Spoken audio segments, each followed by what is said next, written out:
সমবেত কেশবপ্রতাপাবলম্বী ঐকান্তিক কৃষ্ণ ভক্তিরস আস্বাদনকারী সমগ্র ভক্ত সদস্যবৃন্দ,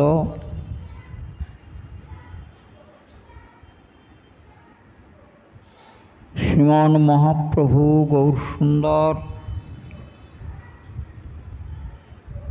বারাণসীতে সনাতন গোস্বামীপাদকে সাধ্য সাধন তত্ত্বাদি বিষয়ে বর্ণন করে আস্বাদন করিয়েছিলেন তথা শিক্ষাদান করেছিলেন। সেই সমস্ত বিষয়েরই আস্বাদনে আমরা বর্তমান আছি।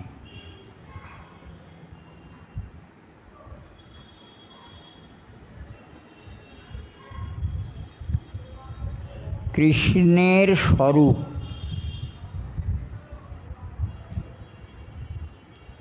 কৃষ্ণের স্বরূপ শক্তি, কৃষ্ণের শক্তি কার্য,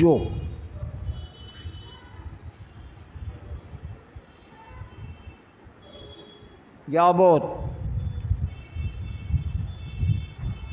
এ সমস্ত কিছুর কৃষ্ণ সমাশ্রয় অর্থাৎ কৃষ্ণকে আশ্রয় করে অবস্থান। তার মানে সমস্ত কিছুই কৃষ্ণানুগতিক।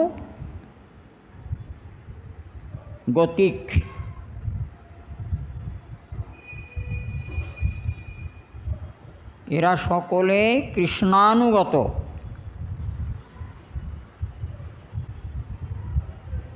কুরুক্ষেত্রের যুদ্ধক্ষেত্রে দাঁড়িয়ে ভগবান শ্রীকৃষ্ণ অর্জুনকে যখন আবার বলতে হচ্ছে কথাটা, উভয় পক্ষের সৈন্যবর্গকে, উভয় পক্ষের প্রধানগণকে যে দর্শন করিয়েছিলেন,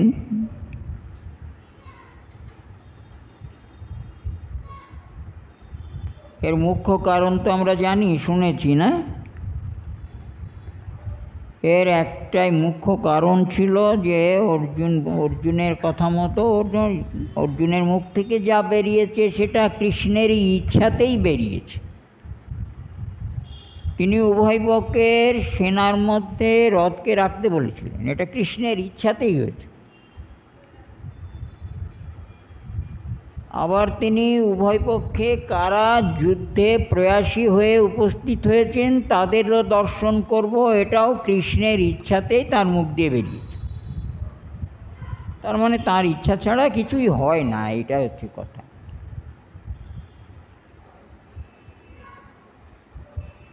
তো ভগবান অর্জুনের বাক্যানুসারে পুঙ্খানুপুঙ্খ রূপে তার বাক্যকে রক্ষা করেছেন এবং যা যা বলেছেন তাই তাই তিনি করে দেখিয়েছেন। উভয় পক্ষের সকল যোদ্ধাগণকে, যোদ্ধাশ্রেষ্ঠগণকে তিনি অঙ্গুলি দ্বারা দর্শন করিয়েছিলেন। অমুক অমুক অমুক অমুক অমুক অমুক। আমি কৃষ্ণের শক্তিকার্যের কথা বলছি, একটুখানি বলবো, বেশি বলার দরকার।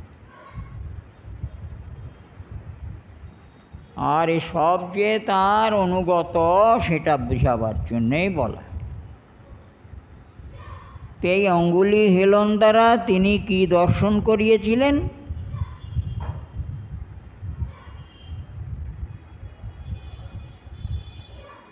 না, রাজন্যবর্গকে, মহামহাবীরগণকে দর্শন করিয়েছিলেন অর্জুনকে। মানে হলো ভগবান শ্রীকৃষ্ণের শক্তি, তার যদি কেউ অপব্যবহার করে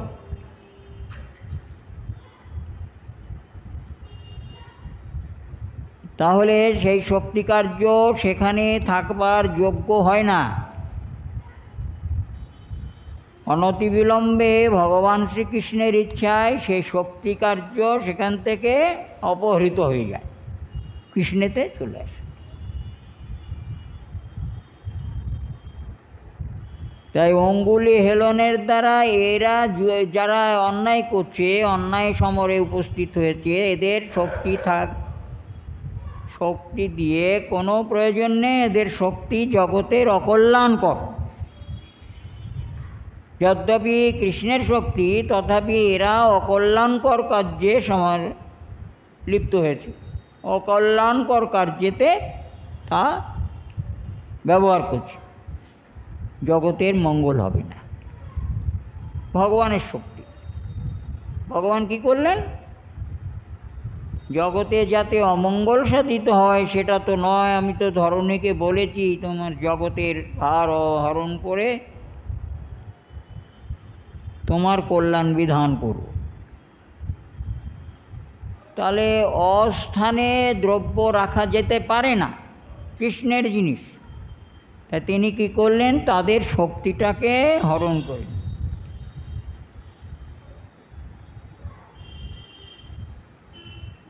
কৃষ্ণের যে শক্তিকার্য তাদের মধ্যে ছিল, সেই শক্তিকার্য কৃষ্ণ হরণ করে নিলেন।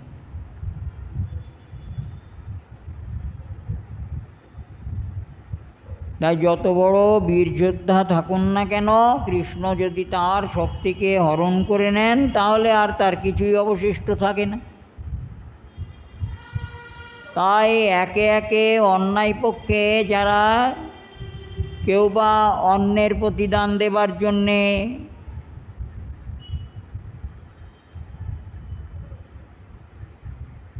কেউ বা আনুগত্যে যারা সব কুরুপক্ষে যোগ দিয়েছিল,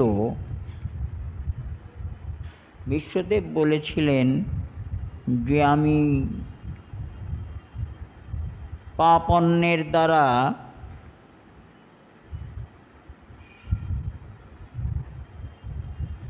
প্রতিপালিত, তাই অন্যের ঋণ আমাকে শোধ করতেই হবে।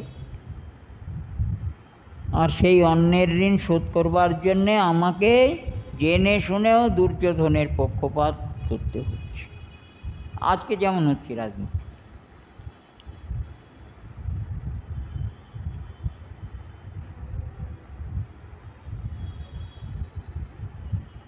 কি করব কৃষ্ণ?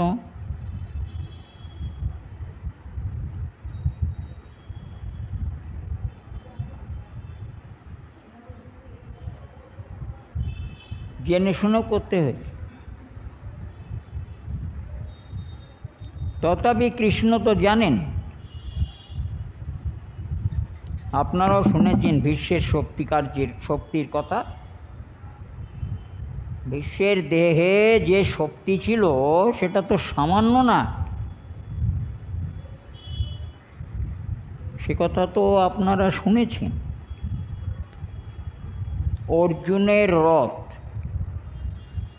রথের ধ্বজায় কে থাকেন? কপিধ্বজ, অর্থাৎ বজরং, মহাবলী। আর রথে কে থাকেন?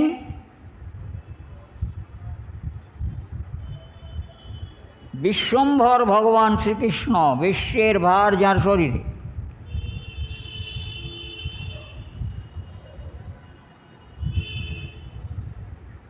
তাতে অর্জুন মহাবীর।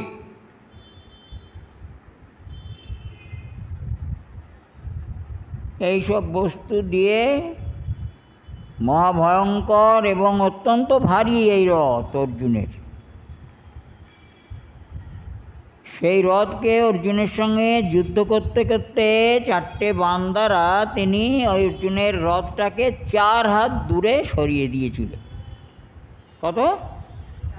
মাত্র 4 হাত বাণ দ্বারা অর্জুনের রথকে কৃষ্ণ সহ 4 হাত দূরে সরিয়েছে।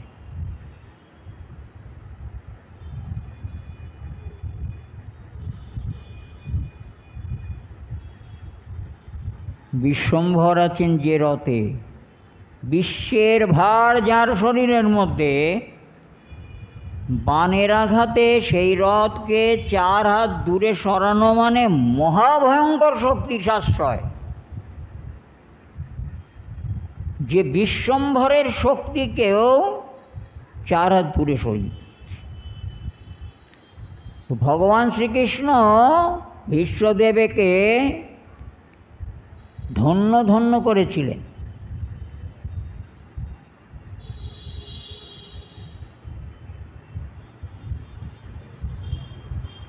এত বড় শক্তি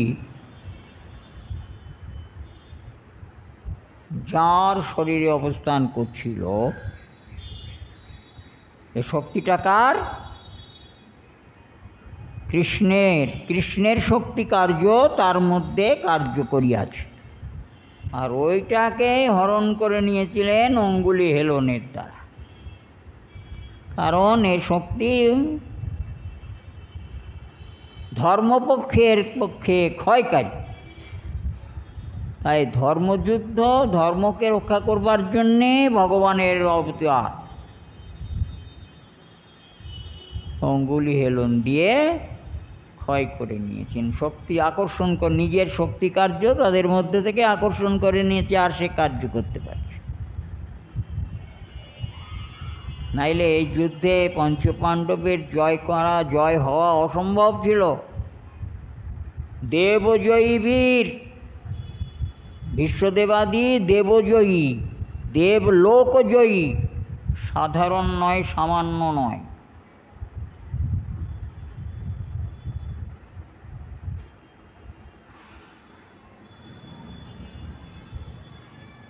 সমস্ত শক্তি সব কৃষ্ণ সমাশ্রয়, অর্থাৎ কৃষ্ণকে আশ্রয় করে সমস্ত কিছু অবস্থান করে। তাই কৃষ্ণকে আশ্রয় তত্ত্ব বলা হয়। আমরাও কৃষ্ণকে আশ্রয় করেই অবস্থান করছি। তিনি একমাত্র জগতের আশ্রয় তত্ত্ব।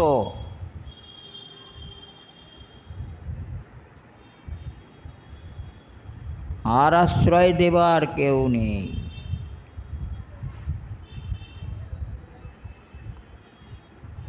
কৃষ্ণকে দেখতে পাচ্ছি না, কেন দেখতে পাচ্ছি না? পাচ্ছি তো।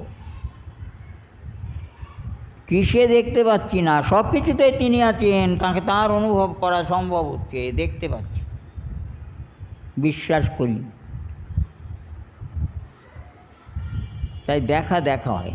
তিনি আছেন, আমার কাছে আছেন, তাকে পাওয়া যায়। এ ত্রিসত্য জীবনের শেষ দিন, যতক্ষণ জ্ঞান থাকবে, জীবনের শেষ দিন পর্যন্ত স্মরণ রাখতে হবে, তিনি আছেন, তিনি আমার কাছে আছেন, তাকে পাওয়া যায়।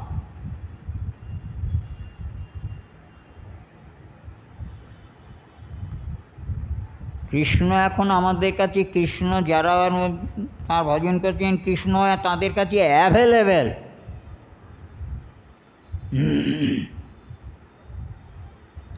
মোটেই দুর্লভ বলে মনে করবেন না, ভাববেন না। কেউ নয়, কোনো পণ্ডিতও নয়, কোনো মূর্খও নয়। এ ত্রিসত্যকে গ্রহণ করে জীবনটাকে কৃষ্ণ পাদপদ্মে একেবারে সমর্পণ করছে। সমর্পণ করে নেই মানে তো আশ্রয়টা ঐকান্তিক হওয়া যায়।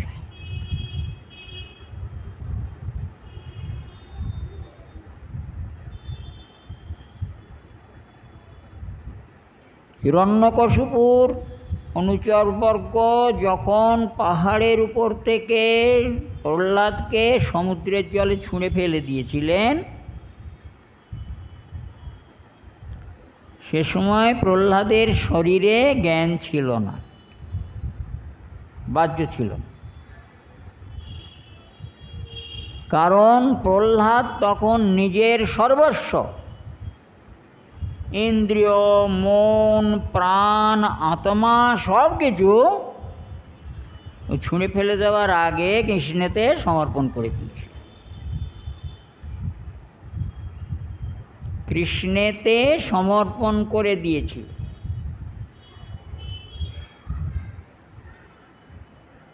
তাই প্রহ্লাদকে যখন সমুদ্রের জলে ছুঁড়ে ফেলা হয়েছিল, কিছুই জানেন না প্রহ্লাদ। অন্তরালে কৃষ্ণ প্রহ্লাদকে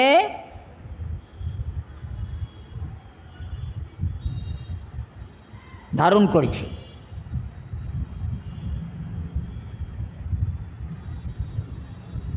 তারপরে সমুদ্রের তরঙ্গের উপরেই ধারণ করেছেন। পরে তরঙ্গের উপরে ত্যাগ করাতে তরঙ্গ ভাসিয়ে এনে কুলে দিয়েছে। প্রহ্লাদ কিছু জানেন, কি ঘটলো না ঘটলো কিচ্ছু জানে না। প্রহ্লাদের জ্ঞান যখন ফিরল তখন তিনি দেখলেন সমুদ্রের বেলাভূমিতে তিনি শয়ন করে আছেন, তীরে। তার শরীরে কিছু হয়নি। যখন জ্ঞান ফিরেছে তখন প্রহ্লাদের মন, প্রাণ, আত্মা সব প্রহ্লাদের শরীরে ভগবান কর্তৃক প্রেরিত হয়ে গেল।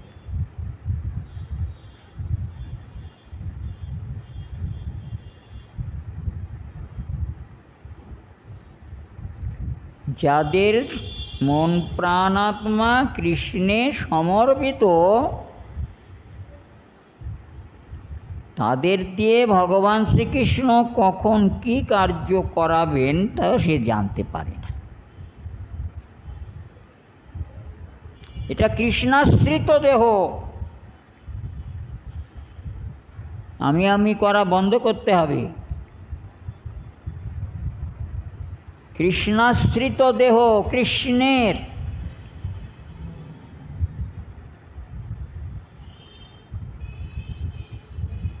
তাই আমাদের আত্মাভিমান পরিত্যাগ করাটা অবশ্য কর্তব্য, চেষ্টা করতে হবে তার জন্য।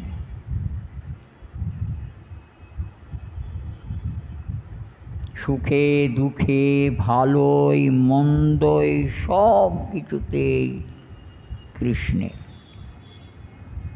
সমর্পিত আত্মা।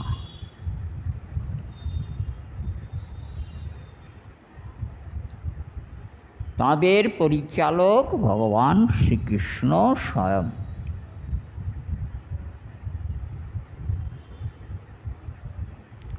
আর যারা কৃষ্ণ ভজন করেন, কৃষ্ণকে ছাড়া যারা জানেন না, তারা যখন কৃষ্ণের এই সকল শক্তিকার্য আদি স্বরূপ শক্তি এসব যখন তারা শোনেন, তখন তারা প্রাণানন্দে পরিপূর্ণ হয়ে যান আমাদের প্রভু। এই প্রকার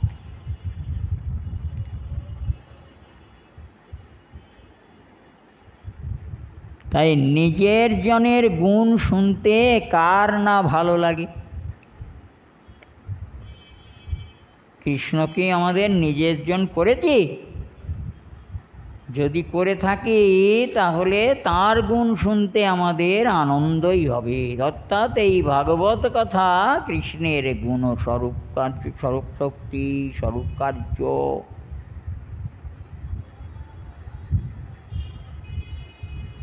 স্বরূপ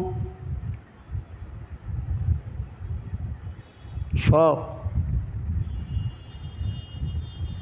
ভক্তরা শুনতে শুনতে তাই কৃষ্ণ কথাতে এত আনন্দ রস প্রকাশ হয় তাদের কাছে, আনন্দ রস প্রাপ্ত হয়। তখন ওইটা হচ্ছে কৃষ্ণ রসাস্বাদন।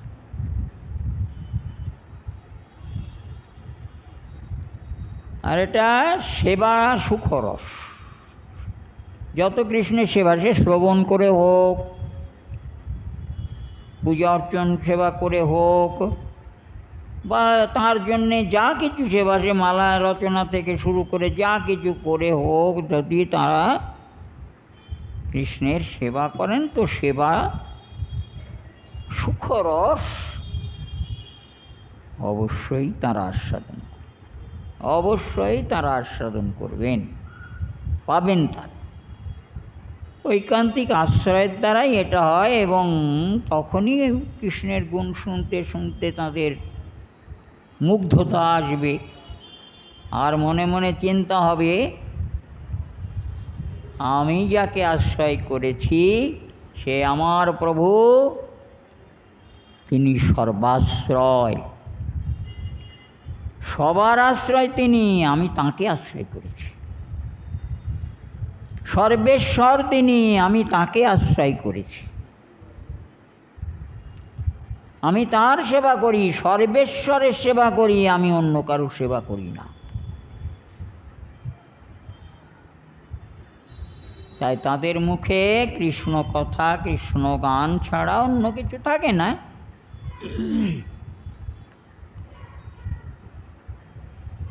যার মুখে ভাই হরি কথা নাই, তার কাছে তুমি যেও না। যার মুখে ভাই হরি কথা নাই, তার কাছে তুমি যেও না। যারে দেখে তুমি ভুলে যাবে হরি, তার মুখ পানে চেও না। যার কাছে, যার মুখে ভাই হরি কথা নাই, তার কাছে তুমি যেও না। যারে দেখে তুমি ভুলে যাবে হরি, তার মুখ পানে চেও না। কদিন রহিবে এ ভব মাঝে যার,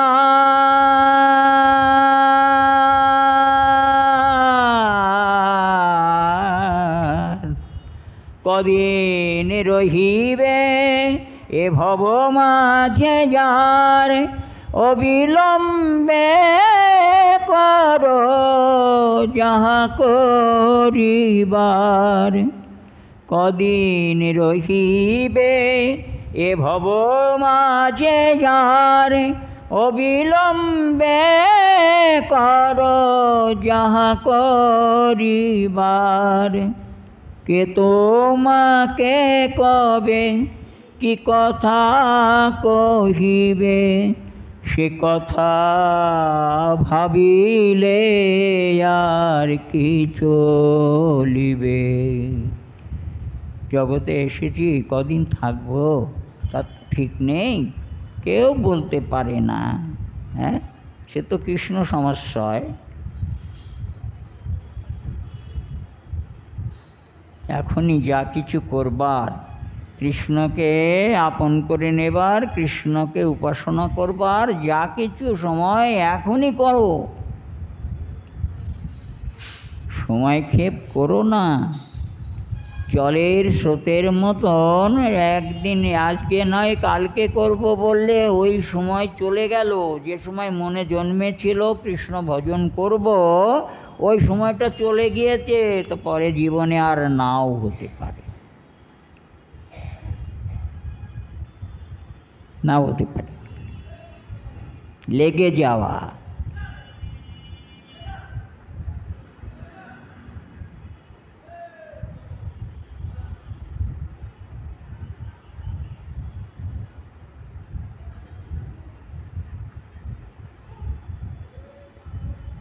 কি বলছেন করতে, তার কথা, তার কাজ করতে বলছেন, তার নাম করতে বলছেন, তার গুণগান করতে বলছেন।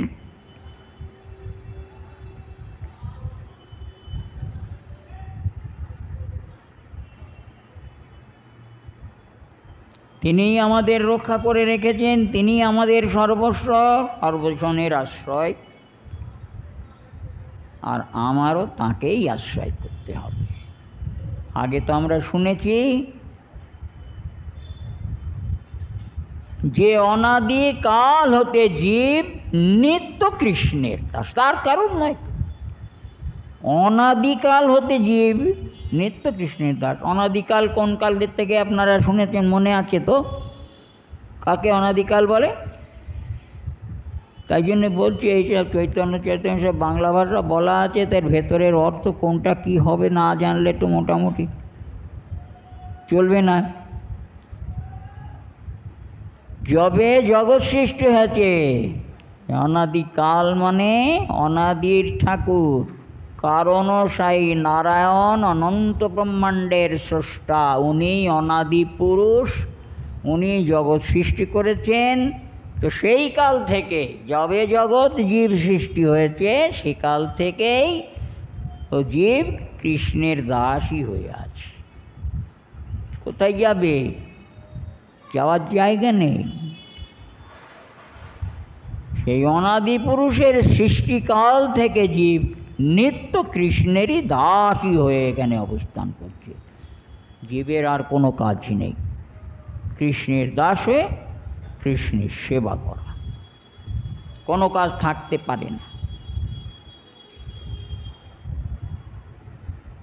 লোভ যদি থাকে তো ভগবত ভজনে যেটা করবার এখনই করতে হবে। তোমারে কে কি বললো না বললো, তোমারে কে নিন্দে করলো, কে হরি বলে হরি বলতে গিয়ে তোমারে হরি হরি হরি করে ভেঙাচ্ছে, তাতে তোমার কিচ্ছু এসে যাবে না। তোমার তিলক দেখে কেউ যদি বলে নাকে কাগে হয়ে গেছে, তুমি কিছু বলো না।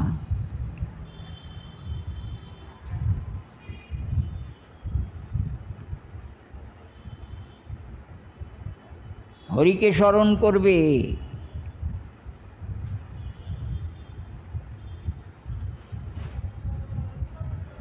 কি এসে যাবে? কিন্তু আমাদের গায়ে ফোসকা পড়ে যায়।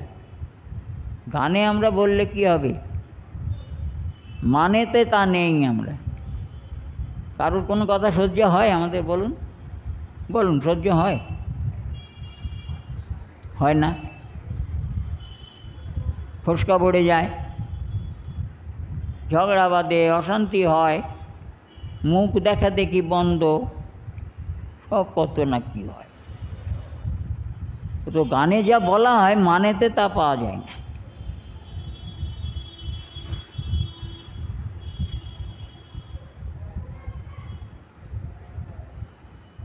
সদা হরি কথা কও, হরি গুণ গাও, হরিনাম রসে সদা মত্ত হও, হরিনাম গীতি গাও নীতি নীতি, অন্য গীতি কভু গেও না। হরিনাম গীতি গাও নীতি নীতি, অন্য গীতি কভু গেও না। আজে বাজে কথায় সারাটা দিন চলে যায়। কতবার কৃষ্ণ বলি, আর কতক্ষণ বা কৃষ্ণকে নিয়ে থাকা যায়? অন্যান্য কর্ম আছে তো নাকি?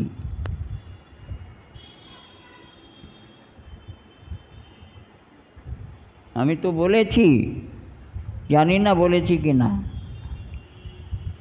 একজনার শ্রী গুরুদেব সকালবেলায় ফোন করেছেন শিষ্যবাড়ি। তো শিষ্য তারা কৃষ্ণের সেবায়, ঠাকুর ঘরে কৃষ্ণের সেবায় আছে তখন। তো ওদের ছেলে ধরেছে ফোনটা, তা জিজ্ঞেস করেছে তোর মা বাবা কোথায়? তো সে বলেছে যে মা বাবা এখন ঠাকুর সেবা করছে। এই 8টা 9টা হবে।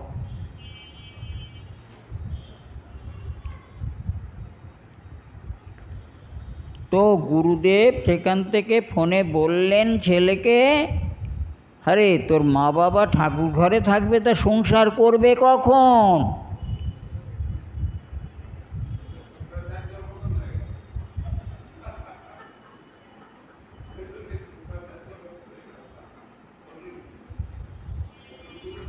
সাত খণ্ড রামায়ণ পরে, সাত কাণ্ড রামায়ণ পরে সীতাকার ভাজ্যা।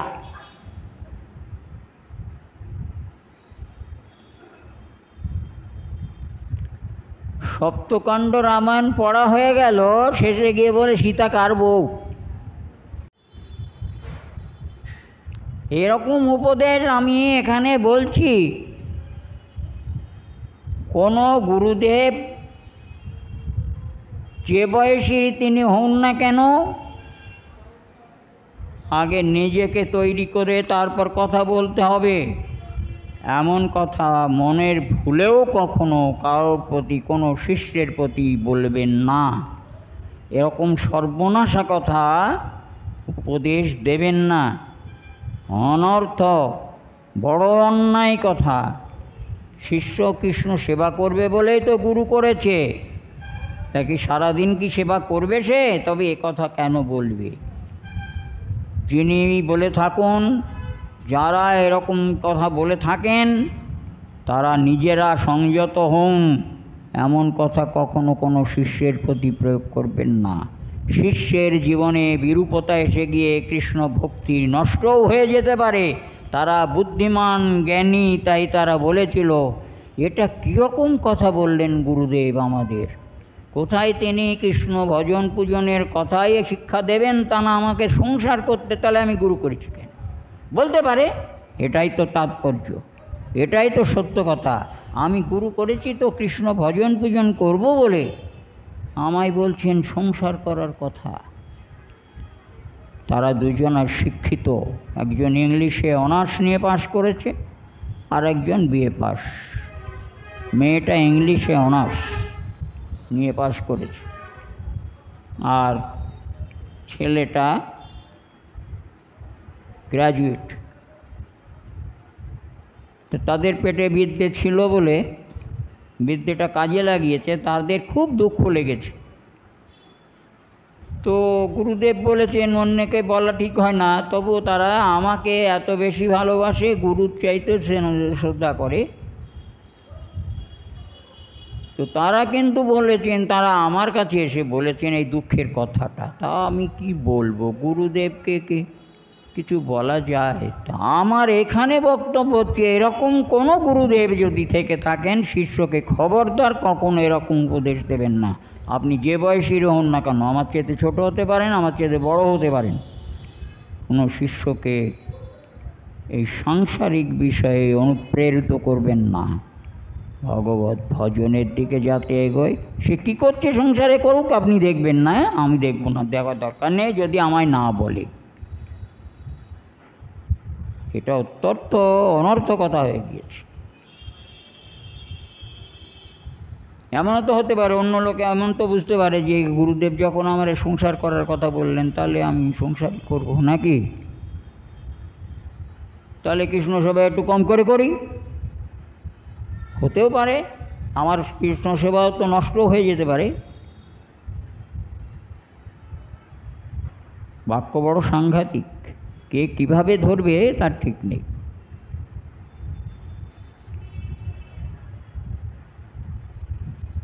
তাই বলছি, সদা হরি কথা কও, হরি গুণ গাও।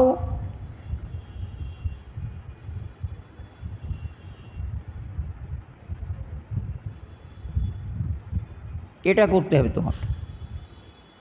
আর হরিনাম গানে সদা মত্ত হও। তাহলে এই গুরুদেবের আদেশের সঙ্গে আর এই শ্লোকটা বা এই পদটা আর কি মিল আছে কোথাও? সাধুশাস্ত্র কি আমাদের কৃষ্ণ ভজন করতে বলছেন না বারণ করছেন? বারণ করছেন।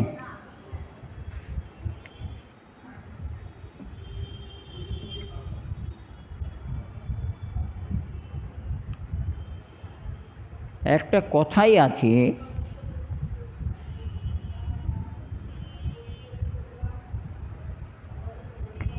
যে আমি হয়ে হয়ে নইনে আবার আমার ভাই।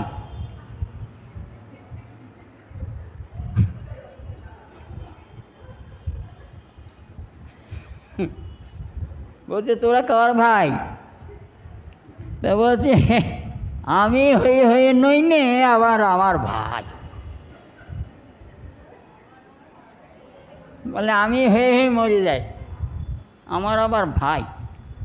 বলে একে হরিভজনে মন আসছে না, তাতে আবার বলছে সংসার করা।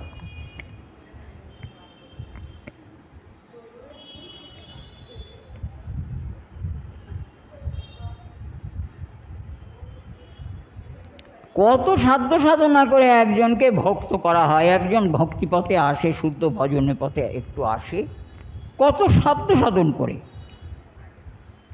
কিন্তু 100 জনকে এক মুহূর্তে বিপদগামী করে দেওয়া যায়। একজনকে শুদ্ধ কৃষ্ণ ভক্ত করতে বহু সাধ্য সাধন, বহু বোধের, বহু আজ্ঞা অনুজ্ঞা ইত্যাদি করে করে তাকে পথে নিয়ে আসতে হয়। কঠিন বস্তু, কারণ এটা ওপরে ওঠা, তাই এর পরিশ্রম আছে।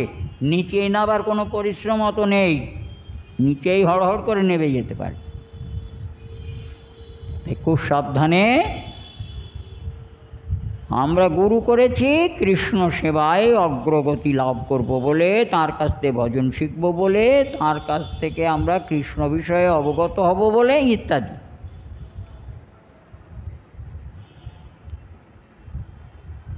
আমি সংসার করব, তো সংসার তো আমার সঙ্গে লেজুর জড়িয়েই আছে, আমার গুরুর আজ্ঞা দিতে হবে না সংসার করতে হবে, আমি সংসারে এমনি জড়িয়েই আছে, আবার তার উপরে সংসারের উপদেশ।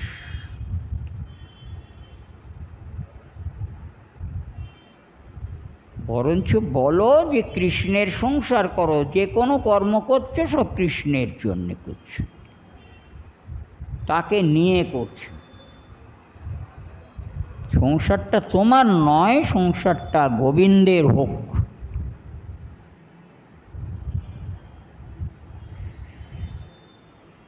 আশ্রয় তত্ত্ব কৃষ্ণ, তাহলে আশ্রয় তত্ত্ব যদি কৃষ্ণই হয়, তাহলে আমাদের সব কিছুর আশ্রয় কৃষ্ণ।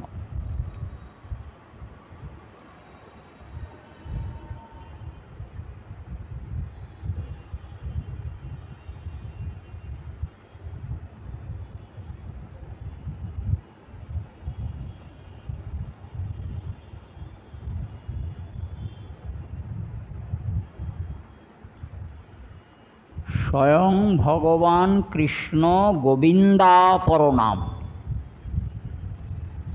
যিনি স্বয়ং ভগবান কৃষ্ণ, স্বয়ং ভগবান কৃষ্ণ, যাকে আর কারোর সমাশ্রয় করতে হয় না, যার কোনো আশ্রয় নেই, যিনি নিজে সর্বাশ্রয়, যা শুনলাম এর আগে, তারই আর একটা নাম হলো গোবিন্দ।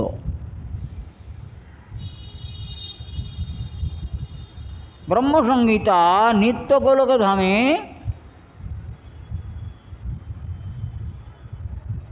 ভগবান শ্রীকৃষ্ণের কী কার্য আছে।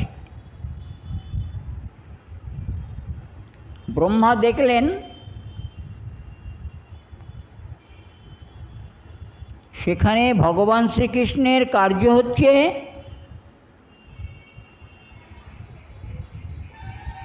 গোলকধামটা কীরকম, ধূলিশ চিন্তামণি গণময়ী প্রকর সদ্মসু,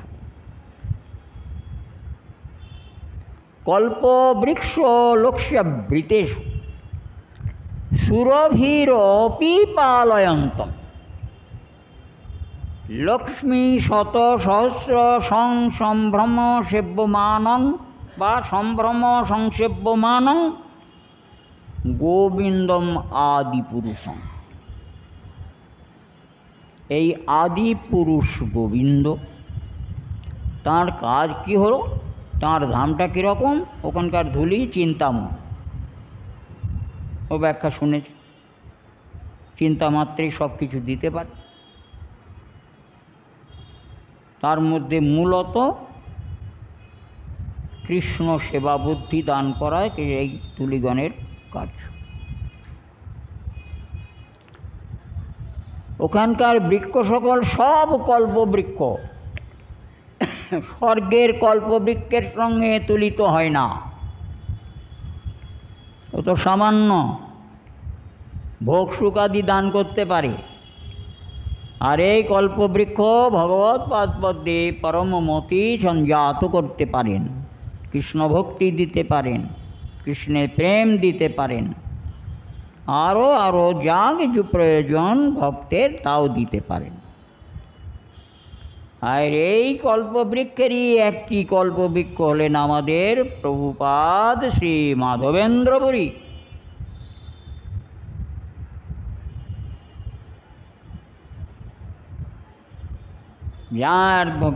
যিনি ভক্তিকল্প বৃক্ষ, যার থেকে জগতে কৃষ্ণ ভক্তি প্রচার হয়েছে।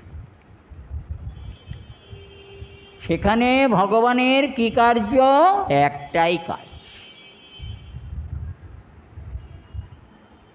গোধন সকল নিয়ে গোলকে নিত্য গোধন চড়ানো, গোধনের সেবা করা, আর গোধন সকলকে আবার গৃহে নিয়ে আসা, গোষ্ঠে নিয়ে আসা। নিত্য গোলকে ভগবানের এটা নিত্যকর্ম, তাই তার নাম গোবিন্দ। একটা সহজ কথা বলি, গোবিন্দের অনেক অর্থ।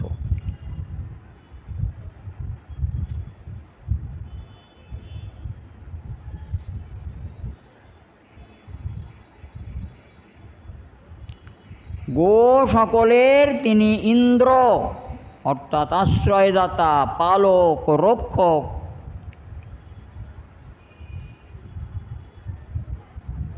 সুরভিরপি পালন্ত, সমস্ত সুরভিগণকে নিরন্তর প্রতিপালন করছে। সুরভি কাকে বলে আপনাদের মনে আছে তো? সুরভি একটা আছে কামধেনু, আর একটা আছে সুরভি। সুরভি কদাচ বৎস হয় না, নিরন্তর দুগ্ধ দান করেন, ইনি হলেন সুরভি। সর্ববাঞ্ছা পূর্তি করার শক্তি এর আছে। তাই এই গোবিন্দাপর নাম, এই তাঁর এই জন্যে গোবিন্দ নাম। আর হবে না আজকে, আবার আগামী দিন আমরা দেখব। আমাদের সময় একেবারে সংক্ষেপ হয়ে এসেছে। নিতাই গৌর সীতানাথে প্রেমানন্দে, হরি হরি বল।